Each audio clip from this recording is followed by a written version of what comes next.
Hi, everyone. My name is Kelsey. This is my colleague, Nishla. We are software engineers over at Microsoft. We work on the Linux kernel team over there. So today we're wanting to help give an introduction to the Linux kernel, a little bit of a start of what it is, how you can get into maybe start customizing it and start contributing upstream if that's something that you're interested or even just interested in knowing how that works.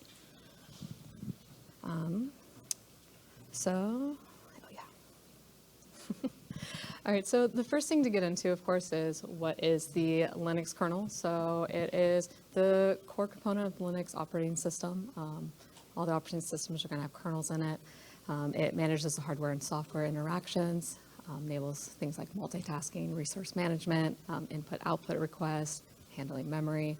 A lot of workings go into what the kernel does. It's, of course, a very important part of every operating system. There's a lot to it. It can generally be very intimidating to get into. Lots of information. There is so much. It is something that you're never going to know all of it, and that's a little bit exciting. It can also be a little intimidating, of course. So Linux kernel was created by Linus Torvalds back in '91.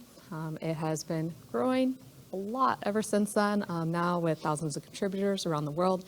Lots of companies have Linux kernel teams, which is awesome. We all get to contribute towards it's what's called the upstream kernel. We'll get more into kind of that, and a lot of companies will have their own customized kernels as well. But it all is based on what we're going to refer to as the upstream. Is this what most people collaborate towards, and then we bring it down and customize it from there. So we will dig into that more. So on this first part, we're going to get a little bit into the subsystem structure. Nishla is going to cover that. Just keep in mind, a lot of this is very high level. As an introduction, we want to be able to give concepts, things that you'll be able to research later. There's a lot of information that we're going to be covering here too. Of course, it's not going to be a test. You don't have to remember it all. And we're going to provide resources at the end, so it gives you an opportunity to be able to dig into all of this later on your own. And of course, you're always able to check the resources, reach out to us if you have questions, and there's a huge community out there to help as well. So, right, Nishla. Thank you. So I'm going to be talking a little bit about the various subsystems in the Linux kernel, mostly just a high-level overview of what each subsystem does. So like you can see in the picture, there can be multiple applications or multiple processes that are running on top of the kernel. And one of the first things that I want to talk about is the process subsystem, which basically manages a process's life cycle. So it includes what happens when a process is created and how the processes are scheduled and how a process is terminated. So those things are basically what the process subsystem manages. And there's also the scheduling algorithms around when a process needs to be scheduled on a CPU. So process subsystem is kind of the main subsystem that manages anything around the process life cycle. And the second thing I want to talk about is the memory subsystem. So this is the subsystem that comes into picture when memory needs to be allocated. So this is basically physical memory and also virtual memory, which is basically the abstraction for different processes about the underlying resource that the hardware has, which is basically the RAM. So the next subsystem is the file system. So the VFS is the virtual file system, which kind of provides a common set of APIs for read, write, and other syscalls, which kind of trap into different file systems based on the underlying physical storage device. So VFS is like an abstraction before the calls go down to the file system specific calls. So the next thing is the networking stack. So the networking stack is basically what's responsible for how a packet is processed from user space all the way down to the kernel. So the kernel has basically a bunch of drivers which enable you to talk to the underlying network interface card. So the entire TCP/IP stack, which is responsible for what happens when data is passed through a socket at the application layer, all the way down to the NIC card, is kind of handled by the kernel itself. And the next thing is device drivers. So this is basically the subsystem that handles different kind of hardware that gets plugged into the computer, like the keyboard, the mouse, what happens when you have a display port attached to your computer. So device driver subsystem is kind of what manages how different devices are handled in the kernel. And the next thing is architecture-specific logic. So this is basically processor-specific logic that is present in the kernel tree, which is responsible for supporting different processes. So everything else that I spoke about earlier is processor independent, and the architecture-specific subsystem is basically what manages based on what kind of CPU the hardware is made of. So can we go to the next slide?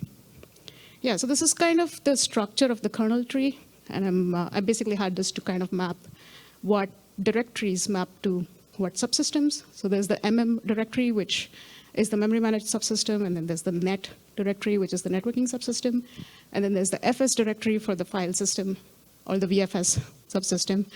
So that's kind of how the kernel is split. So this is actually the entire tree.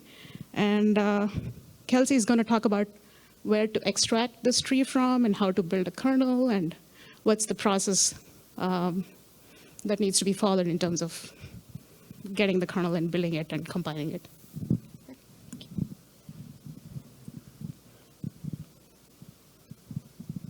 All right, so this page here is the Linux kernel archives. So this is going to point you to what I was referring to as the upstream kernel. This is the one that a lot of us all contribute to. This is kind of the kernel rule them all, like the upstream, the primary one, and a lot of the distributions out there, like if you're thinking Ubuntu, so forth, they're going to be pulling from this tree and then generally adding customizations on top of that. So if you want the original source, this is where you're going to go to get it. Sometimes people prefer, of course, getting one stream. You can go over to Ubuntu, and they provide their kernels as well, and you can download those. Even like, you know, at Microsoft, I work on the Windows for subsystem for Linux. It has its own kernel. You can get that. We have our own GitHub page, and it has its own customizations. And this is where I pull updates from as well, and we try to stay as close to the upstream as possible. So that is generally, a lot of times in a lot of companies, that's the goal, is we want to contribute to this kernel, and then we're going to be pulling that into our products, and we want to try to keep as true to upstream as possible. So this is where you go to kernel.org. You'd be able to, as you see, there's several options of how you can get different kernels. There's a long list here, mainline, stable, long-term. You see a bunch of fun numbers. We'll get a little bit more into kind of the cycle of how these are released, and I'll get into what each one is a little bit more later. But just know if you want to get started and just do a git clone, get one of these kernels to get started, save this website, and this is where you're going to go to retrieve that. Again, also, anything we reference, I have on a resource page, and we did upload the slides onto Sketch, so you can access those if you want to reference it later. So once you get your kernel, a lot of times what you want to do is play with it, modify it, have fun with it, break it, do the fun things. Super easy way to get into it is, one thing I try to tell people is you don't have to have a huge understanding of C or Rust now, or even how the kernel works to start playing with your kernel. If you want to get some kind of benefit or customizing your kernel, really you just maybe know a little bit of Git is going to be your base. That's going to be wanting to get your tree downloaded, and then you can get started and learn as you go. So I think a lot of people are very intimidated getting into kernel work, and you know, it's once you get it started, you just make little steps, right? It doesn't have to be intimidating. You don't have to know all the things. That's very okay. So where I recommend anyone who's getting started to start playing with your kernel and customizing it is the configs. So there's a very large configuration file. What this is going to be is you see a little list of things you can do with that, so you can enable or disable features, optimize the performance. A lot of things are going to be like support for new hardware. So a lot of people will customize their kernel to be lightweight as possible by disabling all this hardware support that a lot of people have, but they don't have that hardware. So that's a great way, like maybe you want to have a quicker boot time, so you can do that. And then there's a ton of different debugging options. Maybe there's something you're trying to debug, you're managing something, you're trying to debug it, like a file system. Maybe you want the file system debugging option isn't turned on. This is where you're going to go to turn that on. So this is a great place to get started. All these little make things, all are going to result to the same thing. So it's kind of a pick your own adventure. What are you comfortable with? Do you want to change your configs through a graphical interface or a text interface? This one that's pictured is make menu config. This is the one I tend to go to. It's pretty user-friendly, which is great. The only one I don't really recommend for beginners is configuring the file manually. Some configs depend on other configs. You change one config that something's dependent on, you might break things. So fun way to play around and see what breaks things, but I always recommend one of these top ones. They're a little bit safer, and you can always do it's called a diff the files, and sometimes it's fun to see, like change a config, diff old config in your new one and see what all changed. So if you want to just get started, this is where I recommend to start playing with your stuff. Then obviously the next part is modifying code. So you can either add your own code, you can maybe get code from somebody else. Super common way, maybe somebody wants a feature or a fix that is in a kernel you don't have. Maybe you are running an old version, but you're happy with your old version, and somebody released a version that, or a feature that's maybe not released even. You can add that, you can add your own, and that's kind of things like doing like a security fix. That's huge, that's important.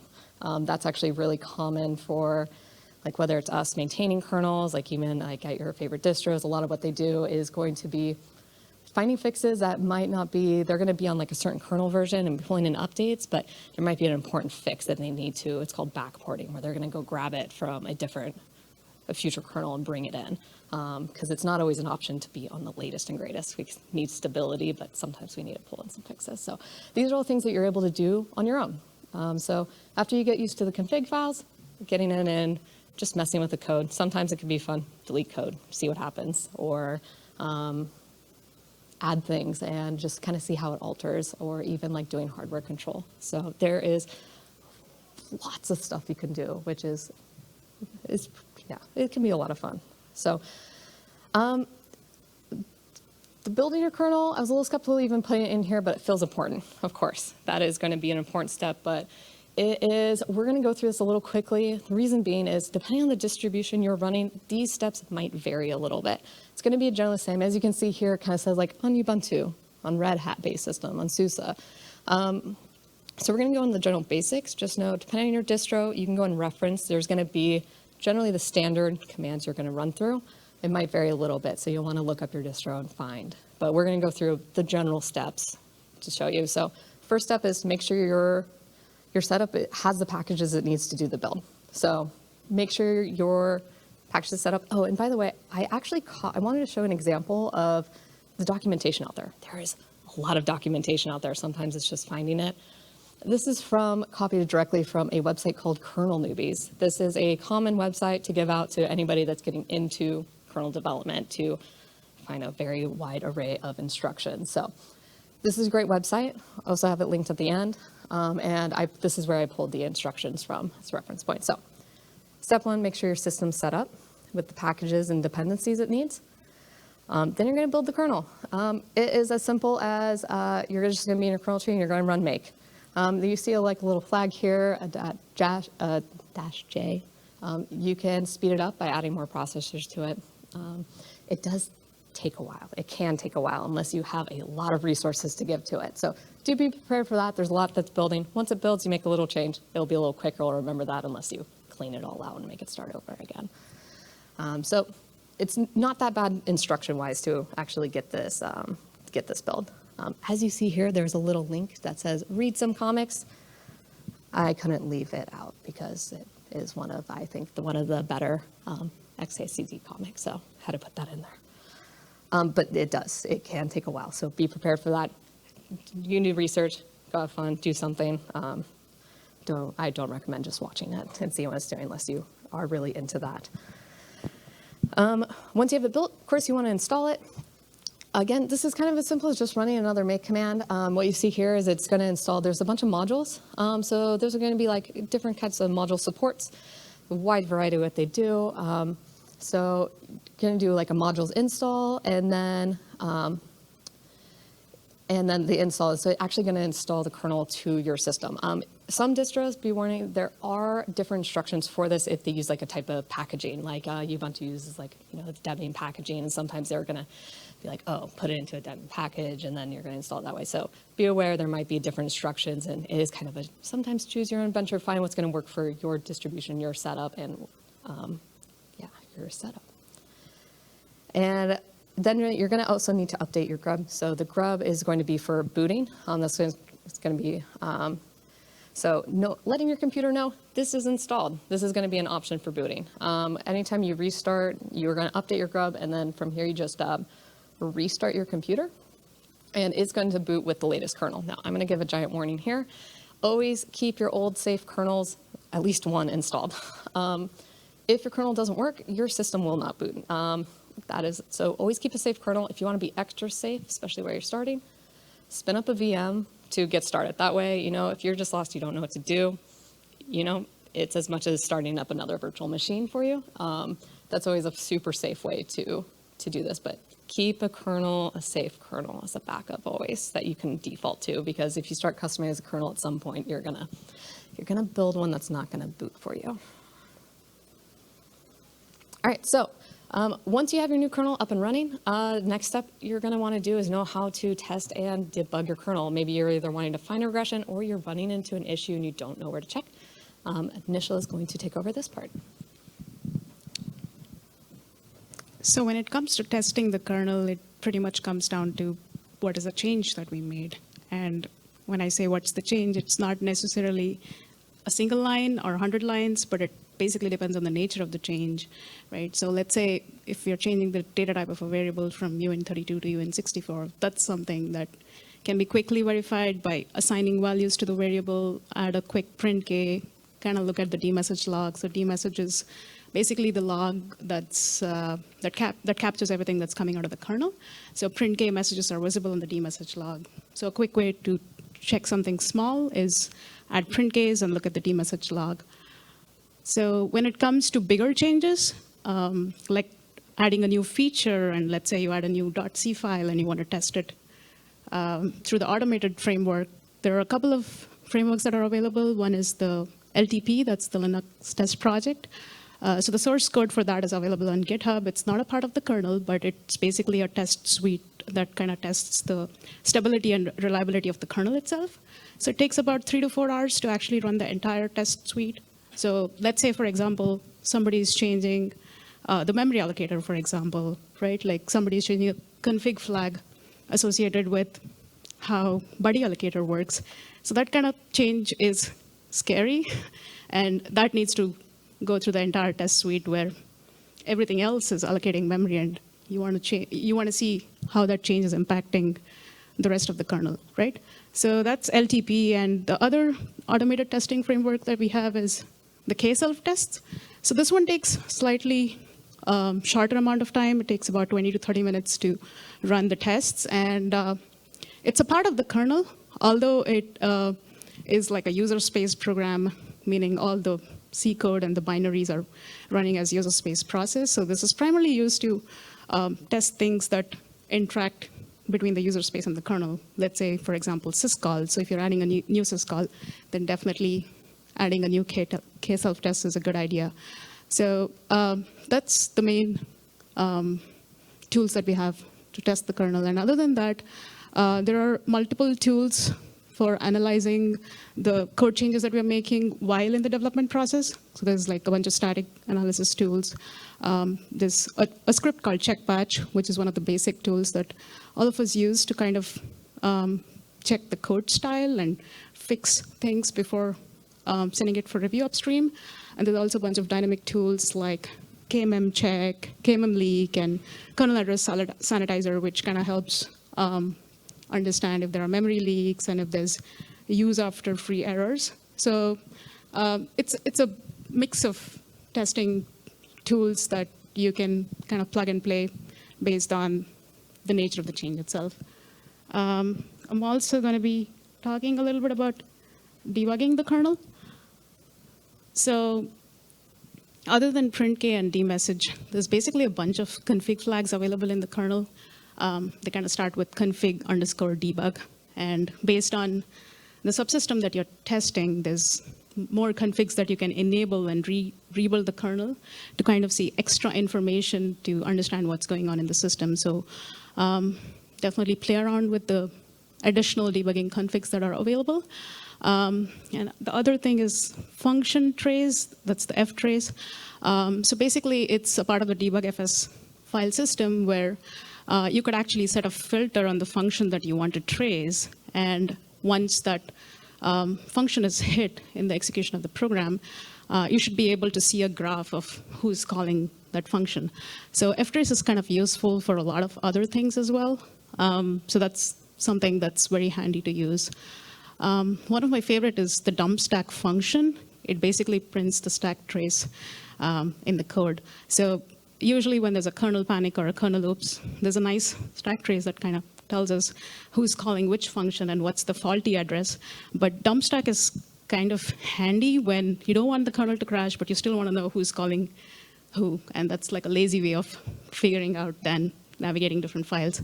So on the right-hand side is a picture of how dump stack works. So basically, there's a file that is being written into in the proc file system. So we are echoing a number 3 into a proc file, and it goes through the syscall API.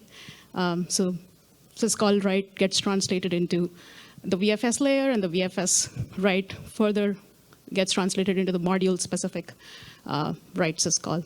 So yeah, that's one of the handy functions. And other than that, there's also object dump, and there's also adder to line. So these are tools that kind of operate on addresses. So basically, once you have an address, you can actually figure out which line in the kernel and which file in the kernel is causing the fault itself. So both of them need VM Linux, which is basically the statically linked kernel, which has all the object files together. So once you have VM Linux generated, you can use object dump and adder to line to kind of translate the faulty address that you have. And just by running a single command, you can figure out which is the line that's causing the crash. So GDB, as usual, just running GDB on VM Linux itself lets you get into the debugger, and you can do a ton of things with GDB. And there's also something called list star programming, which will let you inspect the kernel data structures and what the fields are. So that's where GDB becomes helpful. There's a lot more things to kernel debugging than just GDB. So I have a little link there to kind of summarize everything that we have that could be useful. So what happens after testing and debugging? That's when we're kind of confident that whatever change that we made is upstream ready, or we think about sending the patches upstream, right? So Kelsey is going to talk about what that process looks like. So I'll hand it over to her. So we kind of referenced a couple times is sending stuff upstream. It's important. So even if you're messing around and you do a little change, you want to see it, maybe it's useful to other people, you can send it upstream. If it's a fix, definitely like send it upstream. That's a huge part of the beauty about, of course, open source, right? Is we're all kind of helping to a better product that's going to benefit everybody, right? So of course we want to encourage, fix something that is, you couldn't find it anywhere else. Send it somewhere. So a huge part of where we're going to kind of cover is a little bit of that process. What does it look like? What does the release cycle look like upstream? And then also ways that you can contribute and the resources to be able to do that. So to kind of get started, a little bit of the development process, so you see an outline of what it looks like. Is there's, of course, multiple steps. Like let's say if you have a change, you made a change, you built a patch, you tested it, you're confident in it. At this point, you're the developer. Now, Nisha had mentioned all these different subsystems that are in the kernel, and different subsystems have maintainers. So there's going to be a maintainer, so think like memory management, networks, PCI. So let's say you made a PCI change. You're going to want to send that to the PCI maintainer. And that maintainer is going to review it. It's going to go into a huge part we haven't covered yet is mailing lists. Linux kernel is widely, all the communication is done on mailing lists. So you're going to be sending it to a mailing list, and we will cover a little bit more on the mailing list here. So what you do is you send the patch to the maintainer. It's going to be via this mailing list. The maintainer wants to say, the community signs off on it, maintainer says it's good. They're going to send it what's called Linux Next. This branch is like, kind of think of it, the experiment branch in a sense. This is where we send things to where people can access it, test it. It's a little risky if you're going to be trying to use this on your like dev machine or something, but all the latest things that are going to be going into like a next kernel release generally are going to go to Linux Next for testing. So that's why it kind of branches off there. Once there's confidence in it, it's going to get sent into mainline. So this is actually Linus's tree. It is maintainers send it then to mainline. This is going to be the next like big release is where this goes. And then once mainline is released, it's considered a stable kernel. So that's where we go through lots of testing. It's going to be stable. And we'll just jump to this next slide, there is a new stable kernel release about every, like 9 to 10 weeks, depending on how many bugs are found, how much fixes have to go into it. So you can kind of see, like, if we just had a new release today, there's going to be a 2-week merge window, and this is where all the maintainers are going to send their patches that are ready into up for mainline to get merged. This is going to be for that next release that's going to happen in that 2 to 3 month period. So once everything is determined, the merge window is closed, we go into what is kind of the testing period. So these are patches that are kernels that are called like, they're pre-patch. So up here you see pre-patch. I've always called them release candidates. If you look at the kernel name, it's like a -RC with a number. And these are sent, it's always announced on a mailing list. Everything's done through mailing list. And it's going to be put out there for people to test. And if a regression or a bug is found, something is found that is wrong with it, you report that, people are going to fix it, or you fix it, and then a new release candidate is put out until there's confidence in it. And then that's when it's going to become the new stable release. Generally, I believe there's about, I think the goal is like generally around, it's average like 8 pre-releases before, like within each of these cycles. That can greatly vary, of course, because you never know how many fixes, if we're going to find a new problem that's going to need to be fixed. There are also release candidates for, like, once a kernel is released and it's stable, there's no new features that go to that. It is only bug fixes. So they'll still get updates, but it is only bug fixes. Nothing new will go to that, like new feature-wise. But those still, anything that's stable, like right now, I think the latest release was the 6.3, that is only getting fixes now. So there's still once it gets a fix, there's still a release candidate that gets sent out. And we'll actually touch on that because it's a great way to contribute back upstream is to test those. But those are actually a 48-hour window of where you have to test those. And a lot of times there's only one release candidate gets sent. Sometimes you see it go into that 2 to 3 if a problem is found. All right, so about in that like 10-week period, we get a new stable kernel. It kind of replaces the old one. But about once a year you're going to get what's considered a long-term support kernel. They're maintained for about 2 years. So instead of getting replaced once a new release is there, they're about 2 years. They can get extended. That's not a hard set thing. These are generally the ones like a lot of distributions will go with because it's going to be a little bit more reliable because it is getting maintained for longer. So a lot of distros are going to be picking like what's called an LTS kernel because that is going to be maintained for a long period of time. It's easy for you to pick up and continue to maintain and develop and have that consistency. So as like I reference, it's easy for me to reference WSL, the Windows the subsystem for Linux, just because since I work on that, like we always stick with the LTS. So currently we were on 5.15 and we just jumped to 6.1, and then come next year when the next LTS will jump to that. And that's a pretty common thing for like you'll see a lot of your distros like Ubuntu and so forth to do as well. So the mailing list I was talking about, there are lots of mailing lists. All the communication is done through mailing lists. There are things like IRC channels still or other communication forms, but you're going to be mostly doing mailing lists. I listed some of them here. A lot of subsystems have a mailing lists, so it's kind of learning which mailing list do you want to participate on. Where are you going to go? If you have a KVM fix, you're going to want to send it to like the KVM and to that mailing list for the people to review. If you see here in bold, I have this one, like Linux kernel one. That is the primary mailing list. That is a very active mailing list. You can subscribe to any of these if you're interested. I only recommend subscribing to that one if you are ready to filter those messages somewhere else. There are like hundreds a day. It will flood your mailbox. So very interesting. There are archives, so you don't have to subscribe to these to see them. This website here, if you go to this, you can go through and view any of these mailing lists. There's mirrors. You can go through and see they're very updated, active. So that's a great way to do it without getting your mailbox over flooded.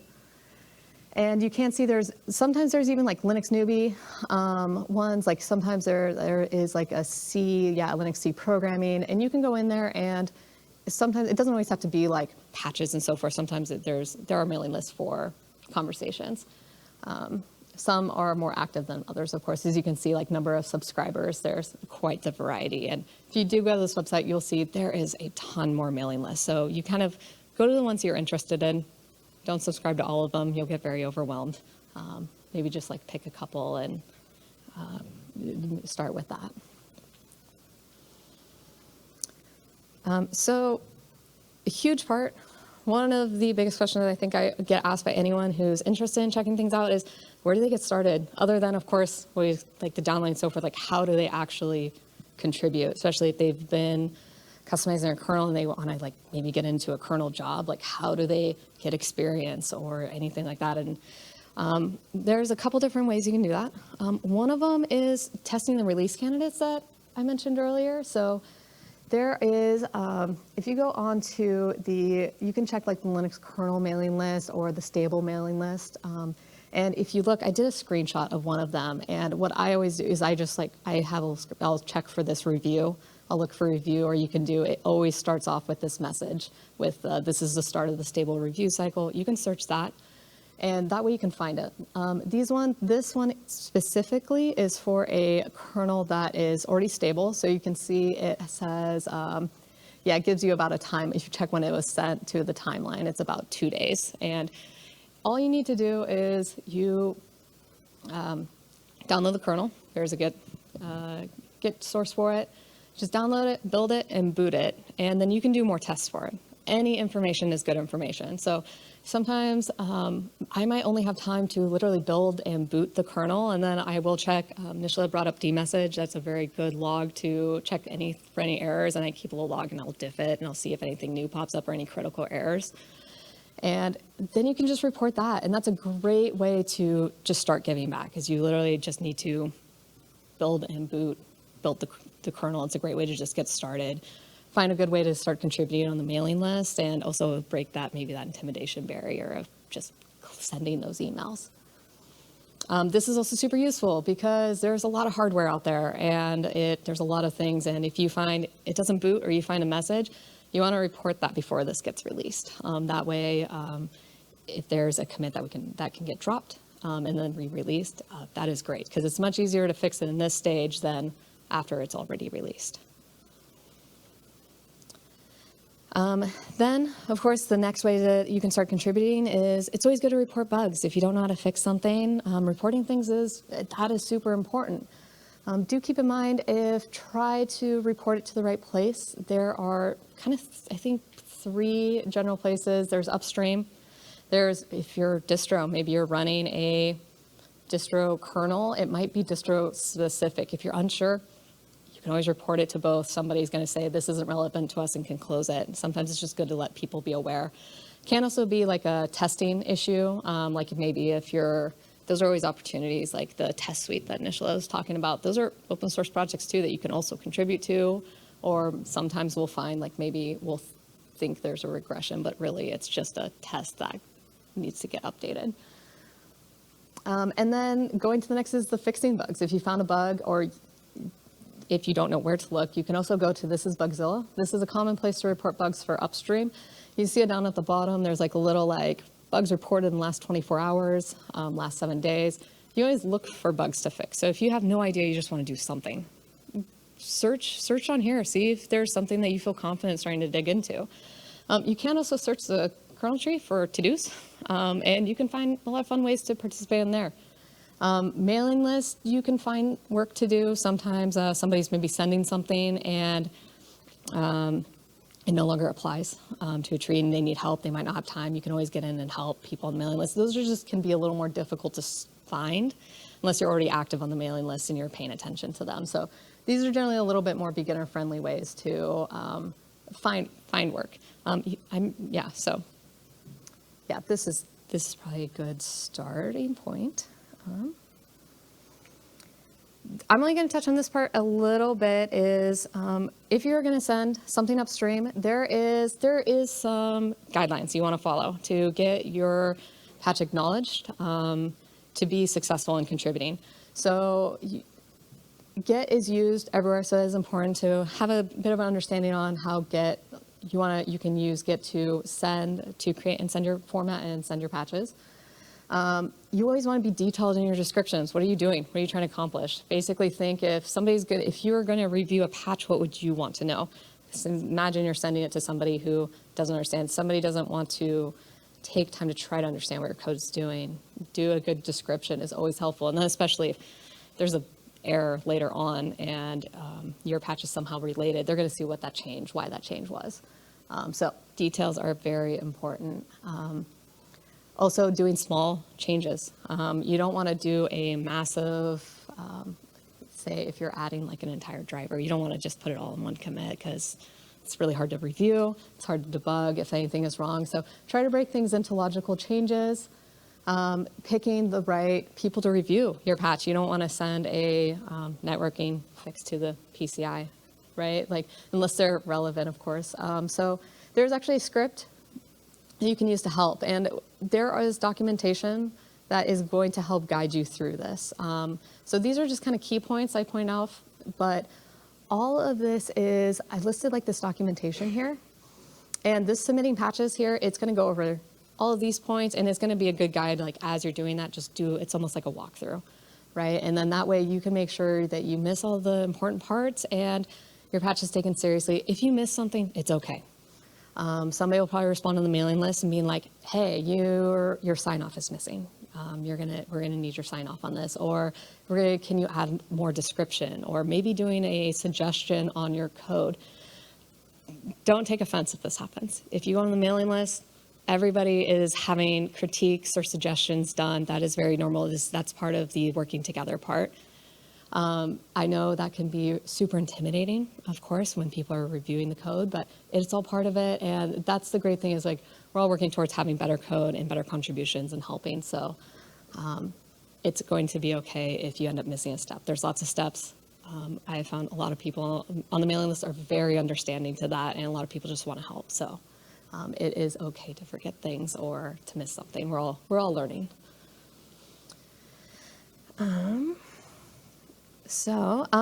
Just this last part here is documentation. There is a widespread of documentation, which is beautiful. From everything we are covering so you can just see a list here. It is the development process, code of conduct.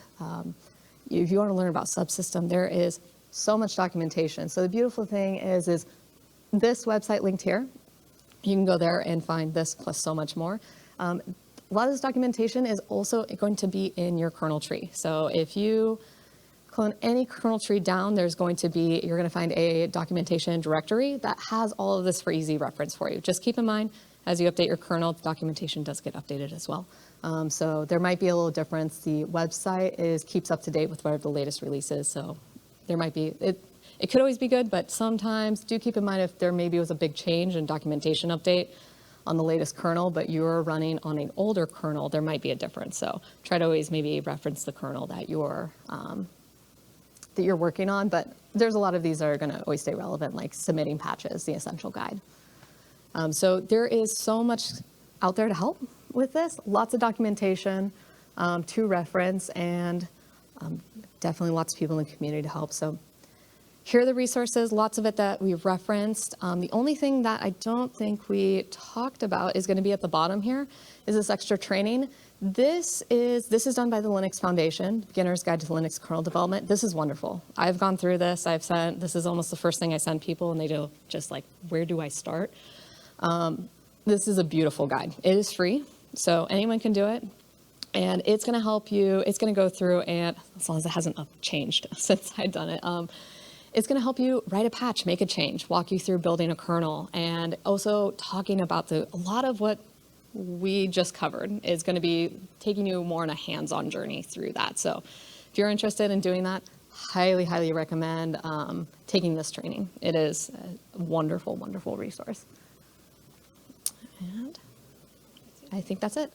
Oh, that was the last slide. We did have a Q&A slide. I think we opted to just get rid of it and sit on here. So yeah, that is it. Does anybody have any questions for us?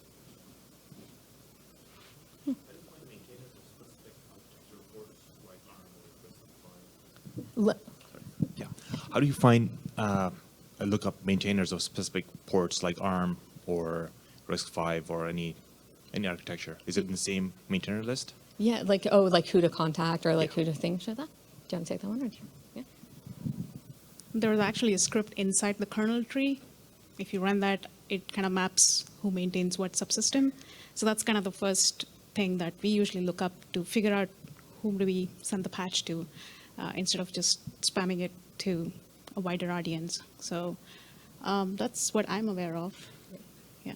Yeah, that's generally definitely kept up to date. And your first, it's a wonderful little script, and you just kind of signify the directory, and it's going to let you know kind of the people that you'll want to reach out to or who touches that. So yeah, does that answer that? Okay, perfect. All right, any others? Is UML a viable way to test the Linux kernel? Is what is it? UML, user mode Linux. User mode Linux. So it's been a while since I've looked at it. I haven't done any kernel development, but Yeah. It essentially allows you to run Linux kernel in user mode. Oh, okay, yeah. I'm User space, sorry. yeah, no, I think you're catching me and either a misunderstanding or maybe a thing that I need more knowledge on as well. Okay. But I mean, really, you said for testing, right? Yeah. Yeah, I mean, it should be. I imagine I would have. Oh.